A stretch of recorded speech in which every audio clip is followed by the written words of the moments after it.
behavioral psychologists have come up with new views, not only of animal behavior, but of human nature as well. And these views all concern a process that we take for granted, learning, because we are all truly born to learn. Ironically, one of the most important figures in the study of learning, Ivan Pavlov, wasn't concerned with the subject at all, at least not at first. Pavlov, a noted Russian scientist, won the Nobel Prize for Physiology and Medicine in 1904.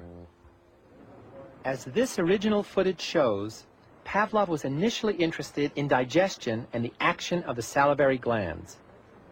By diverting the saliva of dogs into test tubes, he could precisely measure if and how much they salivated during digestion.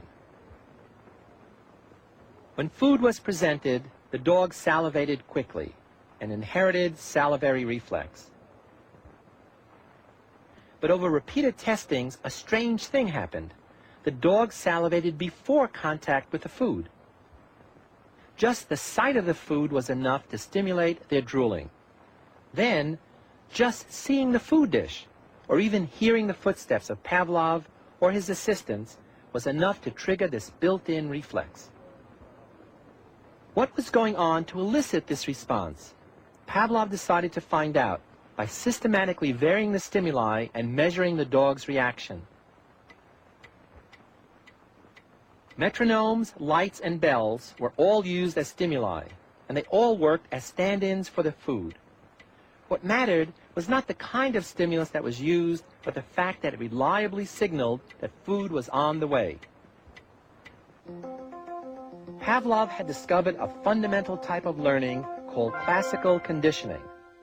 An original stimulus elicits an automatic, unlearned response.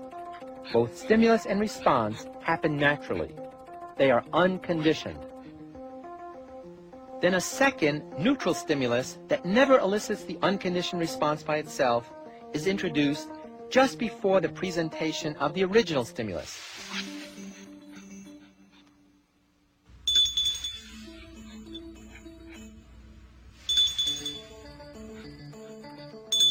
If the neutral or signaling stimulus is presented alone, and a response occurs as if the original stimulus were still there, we say that conditioning has taken place. The arbitrary neutral stimulus becomes a conditioned stimulus. The reverse is also true. Pavlov and others studied the extinction over time of such conditioned responses. When the subject learns that the conditioned stimulus no longer signals a desired event, the acquisition process is reversed, as the learned connection is gradually weakened.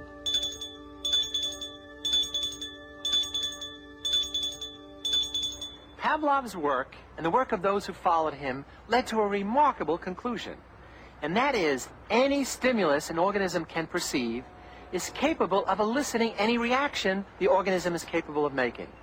This means that virtually any sound, sight, or smell can influence the way our muscles tense or relax, our moods fluctuate, or even the way our attitudes are formed.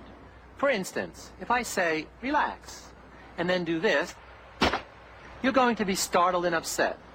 After 5 or 6 pairings of relax, just saying the word relax is going to generate a negative response rather than its usual learned reaction.